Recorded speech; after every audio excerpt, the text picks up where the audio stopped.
lately, meron ng mga grupo na gustong agawin ang kredito nitong naumpisahan ng taong bayan na nagpapakita ng galit. Nung makita na nila na talagang galit na ang taong bayan at itong mga pinagdududahan at pinagbibintangang may pananagutan ay matatanggal na sa pwesto at yung iba pa ay nag-alisan na at lumarga na patungo sa ibang bansa. Itong mga grupo na itong pinklawan, dilawan, pulahan, itiman o kaya putihan, ay sila na ngayon ang lumalantad at maingay na maingay sila sa media.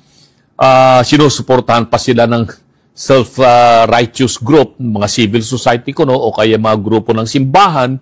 Bakit ngayon lang sila lalabas nung makita na nilang galit na ang taong bayan? Ito ay nakaduda-duda na aksyon po nila.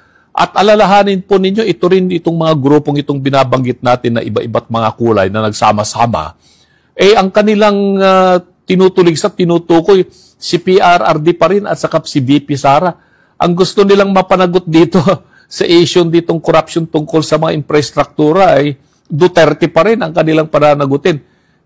Sila rin itong mga grupong tahimik nung ating tuligsain ang tungkol sa Maharlika Fund. Tahimik sila nung tuligsain natin ang tungkol sa PhilHealth Fund. Tahimik sila nung tuligsain natin ang tungkol sa AKAP.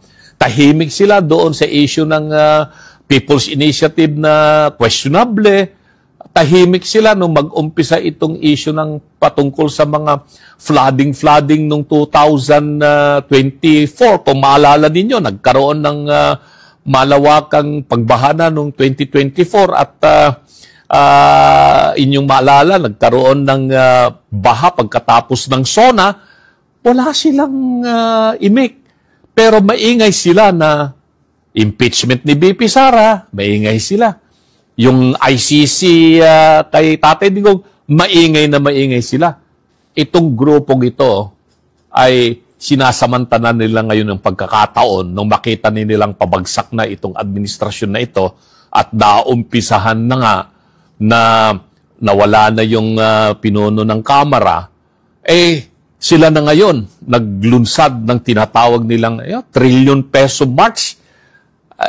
Dahil alam na nila na kailangan na nilang bumaliktad muli at agawin sa taong bayan itong panawagan ng totoong accountability at pananagutan ng mga sangkot dito sa isyong corruption. Hindi lamang po sa infrastruktura ito or flood control ang dapat.